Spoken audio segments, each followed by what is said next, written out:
ఓం నమ శివాయ. నా పేరు పాండురంగారావు. రుద్రాక్షలు వేదగణితం. రుద్రాక్ష అందరూ ధరించాలా? అవసరం ఉందా రుద్రాక్ష ధారణకి? ధరించకపోతే ఏమవుతుంది? ఇప్పటి వరకు మేమేమీ ధరించలేదు కదా, మంచిగానే ఉన్నాం కదా. రైట్, నేను ఒక చిన్న కథ చెప్తా. ఒక అడవిలో నుంచి ఒక వ్యక్తి వెళ్తున్నాడు.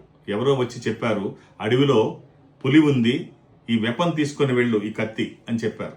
ఇంకొక అతను వచ్చి, ఏమీ అవసరం లేదు, ఇవన్నీ అబద్ధాలు, అలాంటివి ఏమీ ఉండవు, కత్తి ఇవేమీ అవసరం లేదు, నువ్వు ధైర్యంగా వెళ్ళిపో, ఏమీ కాదు అని చెప్పారు. నేనంటాను, నువ్వు వెపన్ తీసుకొని వెళ్ళు, కత్తి తీసుకొని వెళ్ళు. పులి ఉంటే నీకు ఉపయోగపడుతుంది, లేకపోతే నీకు ఒక ఆభరణంగా నీ దగ్గర ఉంటుంది, నష్టమేమీ లేదు. అలాగే రుద్రాక్ష ధారణ చేస్తే తప్పేమిటి? అవకాశం ఉంటే ధరించి చూడండి. స్వయం ఈశ్వర స్వరూపము రుద్రాక్ష.